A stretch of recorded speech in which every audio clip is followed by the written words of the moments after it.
Hey everyone, welcome back to the channel. Today, we're going to be reviewing some golf shoes that I've been using for most of the 2025 season. They're actually the New Balance Fresh Foam Contour. I believe these are the V2s. These are some great golf shoes. I've actually been thoroughly impressed with them. I want to go over a few of the reasons why, what I rate a couple of these pieces we're going to talk about.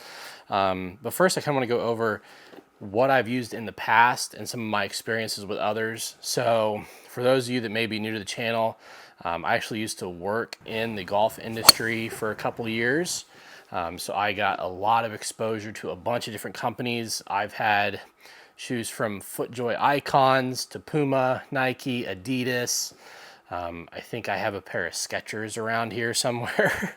I have been very impressed with New Balance. It's cool to see some of these, I guess you could say, more lifestyle and sneaker companies getting into the golf world. We have Reebok coming up shortly with Bryson's whole deal with them.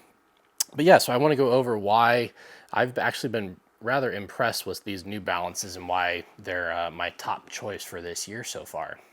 All right, let's jump into the three topics we're going to cover today on these golf shoes and how they rate. One is going to be their waterproofedness, I guess is the word for it. I'm not exactly sure how waterproof they are. Essentially, what we're going to look at. Next one, we're going to look at comfort, and then the third one is traction. Those are the top three I look at. I don't walk as much as I used to, but comfort is definitely something that's needed. So how waterproof are they? I have no complaints. That's all I will say. If I were to give this a rating on a 5-star rating, I'd probably give it a 4.5 stars. They're definitely not the higher end FootJoy shoes I've had in the past, but where they lack in waterproof, they're actually going to make up in the comfort aspect of these shoes.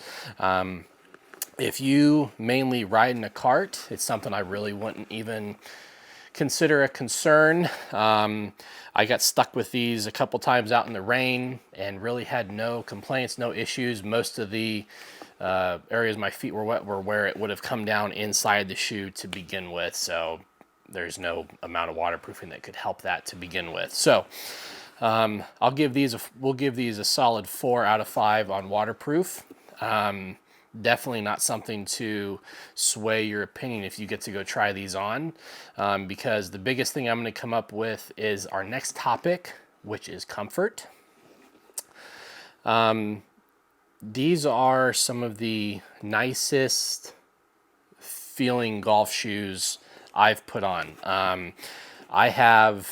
I'm kind of in between a medium width and a wide width foot. So I get some golf shoes. I've had Nikes that are too tight on me. I've had Pumas that are too tight on me, and I'm not able to find them in the wide availability. Of course, the top shoe company that has that is FootJoy. They have the most number of widths available out there. I still would give these are a solid 5 out of 5 for me though, in terms of comfort. Like I said, I don't really walk a whole lot anymore. I mainly ride in a cart. But these are very, very, very comfortable. I do have these. These are a 12 wide, so I do have a rather large foot. And the biggest problem I have with golf shoes is the toe box. And this actually has a really nice, wide, cushioned toe box, and it feels spectacular. I've never worried about blisters, never worried about aching feet at the end of a round. These are just all-around great shoes to wear. I will say I do have some New Balances that are non-golf shoes, and I do enjoy wearing those quite a bit as well. And I would say the comfort is on par, if not better, than just a normal New Balance, like walking in or lifestyle type shoes. So definitely the biggest strength for these shoes.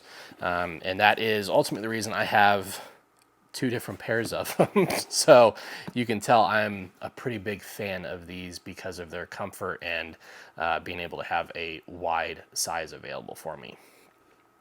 So this one is going to be a little bit of the debate topic of spikeless versus spiked. So traction is what we're going to talk about next.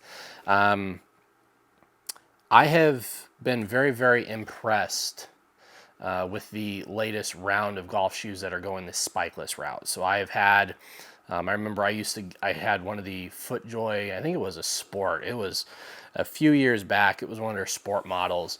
Was not impressed with the spikeless variety there. I thought I ended up slipping quite a bit more than I did with my spiked shoes. So to give you an idea, I have a pair of Adidas. I actually forget what the model is. It's essentially the Tor 360 replacement is what I have for a set of golf shoes with spikes on them.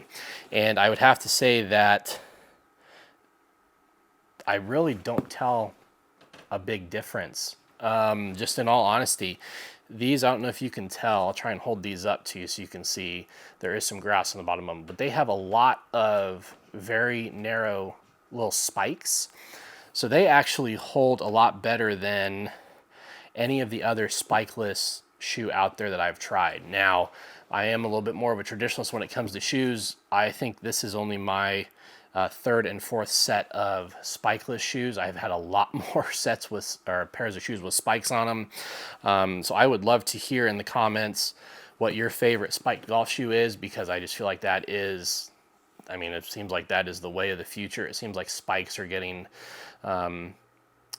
less and less common, and I'm seeing more and more golf shoes that are going the spikeless route, probably just because of the upkeep that is generally not needed with these, with having to replace anything.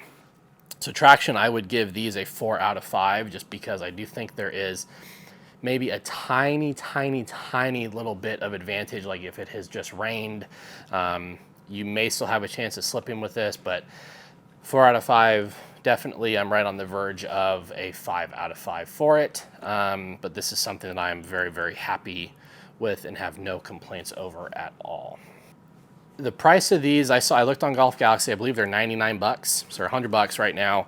I really don't know if you can find any other golf shoes that are like this. I think Adidas may have something around the $100 mark that rivals this shoe. But for the price of it, I think this is one of the better value shoes out on the market right now. I'm interested to see what happens with Reebok.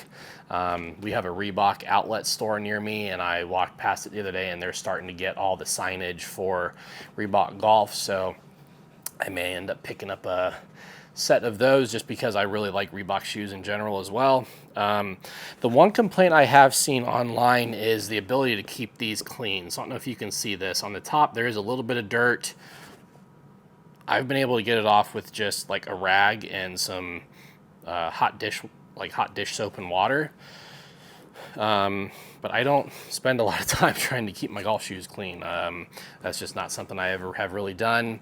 And as you can see, I've never cleaned these, and they have about 10 rounds each on them, and they still look, I think, pretty good for 10 rounds in. So if you are interested in or looking for another pair of golf shoes, you may want to try these out. This is not sponsored in any way. I'm nowhere near big enough to get a sponsorship from New Balance. These are just a pair of golf shoes that seem to be kind of slept on a little bit, and wanted to make sure that everyone was aware of them. So if you enjoyed this, I very much appreciate you watching it. Please go ahead, like, subscribe, and leave a comment down below on what you think. If you have any questions about these specifically, or if you have experience with them, I'd love to hear it, good or bad. But yeah, thank you guys for watching, and we'll see you all in the next one. Hope you guys tune into some of my golf content as well, of actual playthroughs. You'll see that here in the link as we close up this video. So thanks, y'all.